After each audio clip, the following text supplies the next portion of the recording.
ఆ రోజు ప్రమాణ స్వీకారం చేసేటప్పుడు రేవంత్ రెడ్డి గారు రోజు ప్రజా దర్బారు నేను నిర్వహిస్తా, సామాన్యులు సైతం వచ్చి నన్ను కలవచ్చు అని చెప్పి గప్పాలు కొట్టిండు. ప్రమాణ స్వీకారం చేసి ఒక్కరోజు మాత్రమే ప్రజాభవన్కి వచ్చిండు. ఇక మళ్ళీ పత్తా లేడు. తెల్లారి నుంచి మళ్ళీ ప్రజాభవన్కు రాలే. ఒక 4 రోజులు 5 రోజులు మంత్రులు వచ్చిండ్రు, తర్వాత వాళ్ళు కూడా బంద్ అయిపోయిండ్రు. రోజు దరఖాస్తులు పోయి వారానికి 2 రోజులకు వచ్చింది. ఇక ఆ దరఖాస్తుల గురించి పట్టించుకున్నాడో లేడు.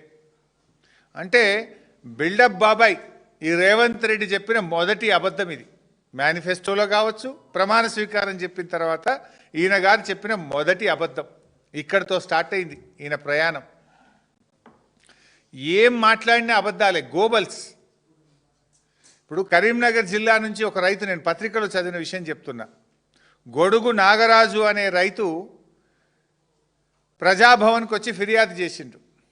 ఆ గొడుగు నాగరాజుకు సెల్ ఫోన్లో మెసేజ్ వచ్చింది, నీ సమస్య పరిష్కారం అయిపోయింది అని. నిజంగా చూస్తే ఈరోజు కూడా పరిష్కారం కాలేదు. అంటే నీ ప్రజాభవన్, నీ వేదిక ఎట్లా పనిచేస్తుంది, నువ్వు పోయింది లేదు, నీ మంత్రులు పోయింది లేదు, ఇచ్చిన దరఖాస్తులకు కనీస పరిష్కారం కూడా లేకుండా పోయింది. అంటే ఇలా ప్రజాభవన్ అనేది ప్రజలకు ఉపయోగపడతలేదు. జల్సాలకు, విందులకు, వినోదాలకు కేర్ ఆఫ్ అడ్రస్గా ప్రజాభవన్ను మార్చిండ్రు. పొద్దున బ్రేక్ఫాస్ట్ మీటింగ్లు, మధ్యాహ్నం సెటిల్మెంట్లు, సాయంత్రం గానా బజానాలు, సంగీతులు, పెళ్ళిళ్ళు, రిసెప్షన్లు, ఎంగేజ్మెంట్లు, దీనికి వేదికగా ప్రజాభవన్ను మార్చిండ్రు. సిఎల్పి మీటింగ్లకు వేదికగా ప్రజాభవన్ను మార్చిండ్రు.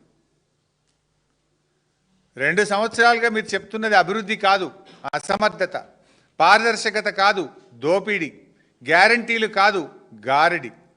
అంటే ఇది ప్రజాపాలన కాదు, ఇది నయవంచక పాలన. రేవంత్ రెడ్డి ఒక ప్రైవేట్ లిమిటెడ్ కంపెనీ పాలన ఇది. ఇలా నీ 2 ఏళ్ల పాలనలో బీఆర్ఎస్ ఎన్నో విజయాలు సాధించింది, నేను ఇందాక చెప్పాను. మరి కాంగ్రెస్ ఏం చేసింది? ఒక్కటన్నా ఉందా? ఆత్మస్థుతి, పరనింద. ఎంతసేపు సెల్ఫ్ డబ్బా కొట్టుకోవడం, కేసీఆర్ గారిని, బీఆర్ఎస్ నాయకులను తిట్టడం తప్ప నీ 2 ఏళ్ల పాలనలో ఒక్కటి చెప్పు నువ్వు.